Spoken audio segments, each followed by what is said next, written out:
I'm Craig Kenneth, a relationship coach and a psychotherapist. Every relationship is different and every breakup is different. Work with me and you'll get professional help on your situation.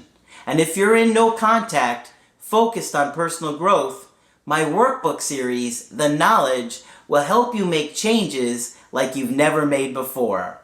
Available now at AskCraig.net.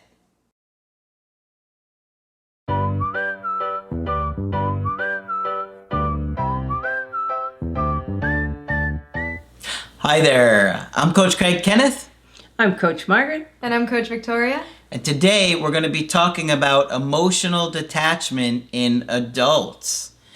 Well, it's important to understand detachment if you're going through a breakup, right? Absolutely. So Coach Margaret has some interesting research that she wants to share with us today. Yes. We just talked about the stages of a baby being separated from mom and from the familiar. And the stages are protest, despair, and detachment. Now, if you have been through that process, we hope you haven't been, but if you have, then you could well be a detached adult. Adults who are detached from their emotions are at a disadvantage when they meet attachment-related challenges in the interpersonal world. When relationships become close, emotional, or complicated, the individual is afraid to allow himself or herself to become attached to anyone for fear of further rejection, with all the agony, the anxiety, and the anger to which that would lead. Naturally, that makes it difficult for such clients to develop and maintain genuine relationships with others. Okay, so if you've been rejected to the point where you have to detach, it's going to be hard for you to attach again. Mm-hmm. The tendency towards self-sufficiency provides a sense of comfort and control. It ensures that relationships remain safe and that feelings that represent vulnerability are kept at a distance. However, it can lead to an existence that is rather lonely. Even when they are able to enter into committed relationships, they have tremendous difficulty taking emotional risks and the barriers they put up to ensure that they do not become vulnerable to hurt and rejection. Wow. Okay? What are your thoughts about that? I think that's absolutely true. And you do occasionally talk with people, who have been married for years, and yet one partner is still avoidant and still finds it very difficult to be vulnerable with their partner. Yeah. Okay. For this presentation on avoidance, I read a whole book I read, by a gentleman named Robert Mueller. Lots of people seem to be named Robert Mueller these days. The book is entitled... Should we change our name? No. Trauma and the Avoidant Client. Dr. Mueller is a Canadian professor who trained part of the time in Boston with some of the same trauma people I did. And he has written a magnificent book here. And he appears to have read every piece of prior research on avoidant attachment style that was ever written. Wow. The bibliography is 13 pages. Wow. One of the conclusions that has generally been made is that people with avoidant attachment style make up about 30% of adult survivors of trauma. He prefers the term intrafamilial trauma, with being abused within your family. Wow. 30% of people that have been abused. Right. Now, when you first said that, I had to pause for a minute when we talked about it a little bit earlier, yeah. But it sounds about right. It does sound about right. Right? Yeah. For those of us who've been around looking at cases for a while, it does sound about right. Certainly not every trauma survivor is avoidant. But 30%, like Craig says, sounds absolutely right. So what would you say, 30% avoidant, maybe 40% anxious? And if you're talking post-traumatic, if you're talking trauma and post-traumatic stress, the anxious can be very high. Yeah, but I was thinking maybe 30% disorganized? Possibly. For a trauma-related family. Yes, absolutely. Trauma, yeah. Yeah.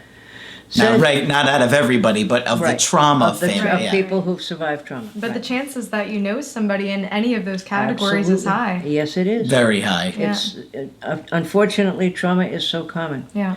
Says Dr. Muller, I have noted that research on specific intervention strategies for this clinical population have been lacking. The emphasis in many of the prior clinical articles are empirical investigations on this population are not so much on what can we do to help as on why these clients are so hard to help. Which unfortunately is of limited practical use. In other words, we've been more worried about ourselves than we have been about the poor clients here. Yeah.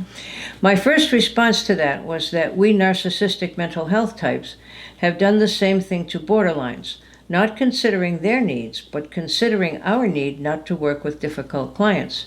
It then occurred to me that these are largely the same people. Yeah. Okay? And borderlines always have difficulties attaching. Attachment folks have difficulty attaching, and we therapists find it difficult to work with people who are not all that eager to attach to us, okay, because they've been burned so many times, all right? So anyway, I do agree that we need to get beyond our own needs and think about our clients. All right, the major premise of Dr. Muller's book is that the avoidant attachment style is the result of intrafamilial trauma. Okay? It has been banished from the conscious mind, like most trauma. At least we make an effort to banish it from the conscious mind. The client makes every effort to keep it locked there and to present, and these are the three key words, and to present as independent, strong, and normal. That's how your average avoidant will want to present themselves. Independent, strong, and normal? Yep. That sounds right.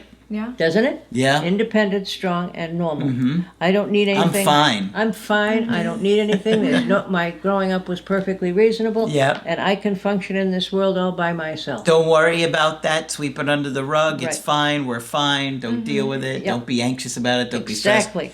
We have to deal with it. And normal is the interesting word here. Isn't it? That's different from the rest. It's Yes. almost like, they don't want anything different to attract more attention. No, and they certainly don't want to go to therapy because they're normal. Yeah. Independent, I strong, like and the normal. way that I am. That's what they say a lot of times. I'm I just don't have fine. a problem No. with me. Yeah. You have a problem with me. Yeah, right. Well, growing up, you also think it's normal when Of you're in course that you do. situation. Yeah, you we know? don't know when we grow up what other kids grow up with. We think it's all like our house. Yeah. This is very accurate.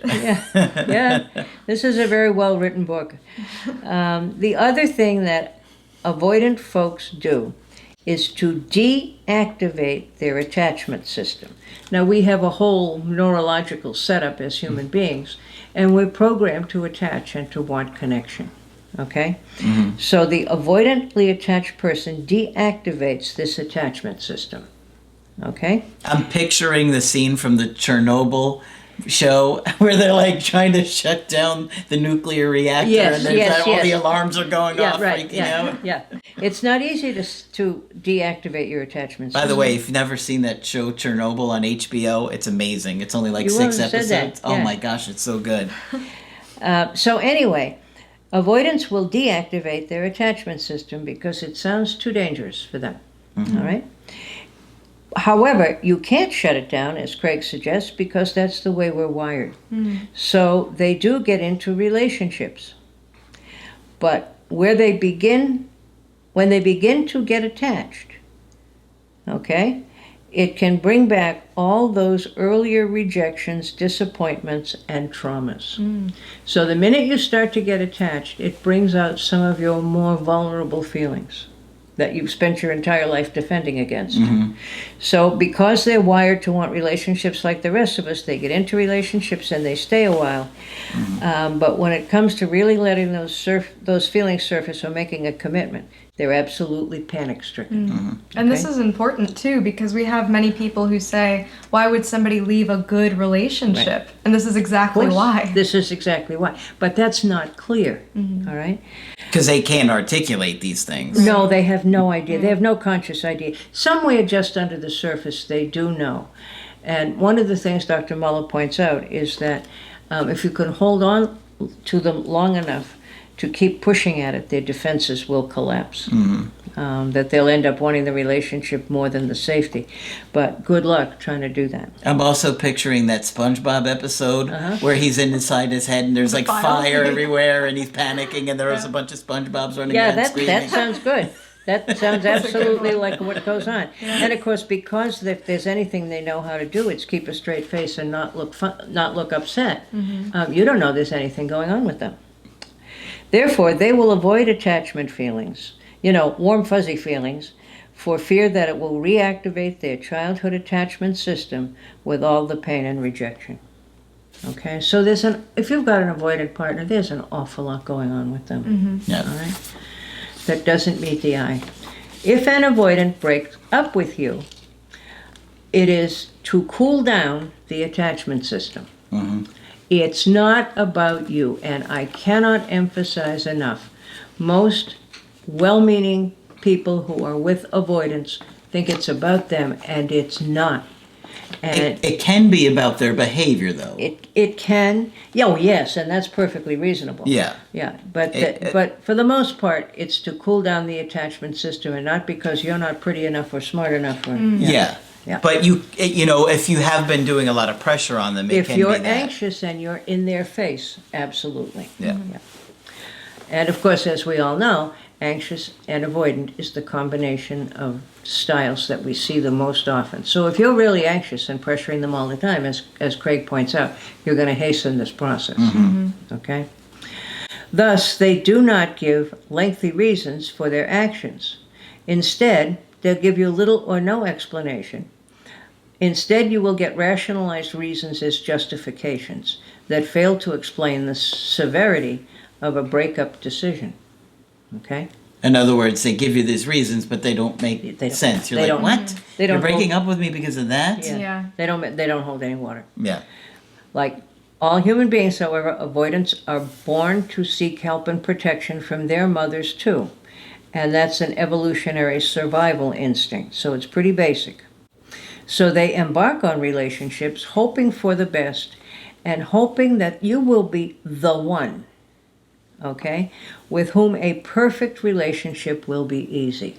Yeah. And it's throughout the literature on avoidance that they're always hoping to find the one with whom it will be easy to have a relationship, because up to now it's not been easy for them to have a relationship at all. And we fairly often hear many avoidants tell their partners that they are not the one, and therefore they will have to break up. All right? Yep. In the meantime, the abandoned partner is upset and totally confused. Okay? Yep.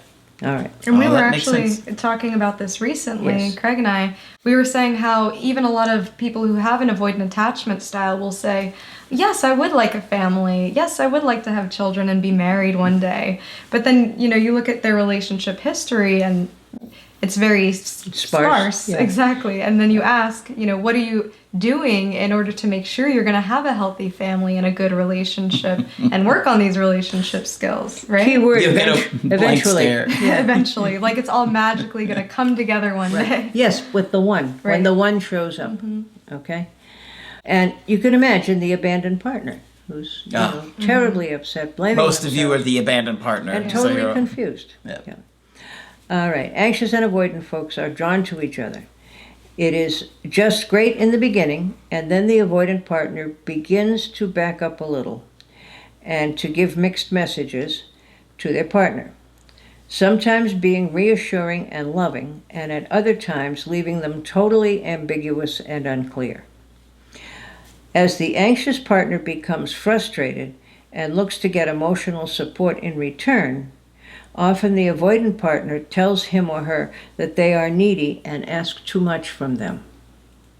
Okay? Why do you need me to hold your hand all the time? Why do I need to listen to what kind of a day you had at work? If you are anxious, it is entirely possible that you begin to believe that there is something wrong with you. Okay? Which the partner, not on purpose, I don't think, but at least a little bit unconsciously, wants you to think. Because that way you'll keep them and you'll accept that it's your fault they don't behave the way you want. Okay? This is perfect for the avoidant partner because it may reduce your expectations of them. Things can go well for a while, and then the avoidant partner resumes the mixed messages, aggravating the anxious person also.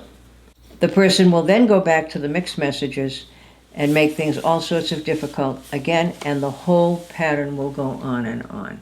All Fun. right? If I'm the avoidant person and I think maybe I've pushed you a little too far and you might go away, then I stop the mixed messages for a while, okay, until things get warm again. And then I start the mixed ones again. If you are the anxious partner of an avoidant person, your life will not be easy. You will not receive the validation, dependable clarity, and help you want and deserve. Yeah. And oftentimes that commitment. Yeah, Yeah. absolutely. Try and tell that to the anxious partner. Yeah.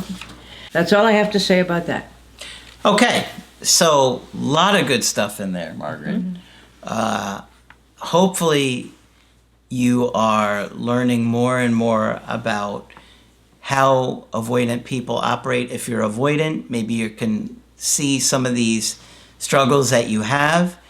And, you know, the more you're aware of these things, the easier it is to change them. Absolutely. But you have to be aware, right? And it takes time and a lot of those aha moments before you realize this is what I've been doing my whole life. And I've been sabotaging these relationships because I thought it was supposed to be easy, or that I thought the one would be easy. Right. But, you know, you and I have talked about that. There is no one. Yeah. And, you know, it's a fantasy. It is. Yeah. That relationship is going to be that easy and somebody's going to come along and meet all your needs, but you don't have to do anything in return. That's simply not how a relationship works. It's about both people getting their needs met. And that means as you, if you are the avoidant, have to step up and start meeting that other person's needs and understanding their needs are probably very different than yours. Absolutely, totally different. And I think that's one of the places where people get confused. You know, if I'm strong, independent, and normal, why do you need reassurance from me? Yep. Oh, you need something else? Oh, Yeah. it's hard to do. It's literally hard to do. Yeah. You have to just really realize that the person you're with probably has very different needs, in many cases the opposite. And it's hard to understand. Oftentimes we project our own needs onto our partner, Yeah. and we think they want what we want. No, that's not the way it works, and that's why your relationships aren't working. Right. And it's very uncomfortable at first to get vulnerable Oh, and to be very, able to, yeah. you know, show your feelings. I once had a partner who said, I'm like a duck where above the water you see me unbothered, unmoved, but beneath the water I'm kicking very hard. Oh, I like that. So it really reminds me of, you know, this facade that everything's okay, that the avoidant can Strong, normal, and independent. Right, and it can be very uncomfortable to let down those walls and let a partner see your vulnerability, but really that's what it's going to have to take to get that connection. And you see, with the vulnerability will come beginning to remember the trauma. Yeah. Good stuff, Margaret. Give Margaret a thumbs up for this video and the research that she did. She read a whole book I read a whole book. just for you guys. Yes, I did. She could have been watching Wheel of Fortune. That's right. I could have been. But I really had the feeling that we didn't have the kind of grasp on avoidant that was really underneath with the duck. You know, there was no aha for me. This is the aha for me, that it is unexpressed, undealt with, untouched trauma. Yeah. Okay. So hopefully you enjoyed this video. Let us know in the comment section. Of course, if you want to get our help personally, just go to my website, askcraig.net. Sign up for the coaching option that works best for you. I do email coaching and I do Skype. Coach Margaret is available for Skype coaching. If you feel that I can be helpful, please contact me. And I want to thank the ducks and the geese who have helped us out today. Apparently. Yes, and I love the metaphor with the duck. And Coach Victoria will continue to train with us. All right, I'll be here, and hopefully more duck metaphors will come out of Yes, this. I hope so. But that's it for this video. I'm Coach Craig Kenneth, I'm Coach Margaret. And I'm Coach Victoria. and we will talk with you soon. To get my help personally, go to AskCraig.net and click on Schedule Coaching and choose the option that works best for you. I do email coaching or Skype. To schedule a coaching with Margaret, click on Margaret on the top of the page and order a Skype with her. For the Knowledge Creative Healing course, click on the link at the top of the page and click Get Started Now.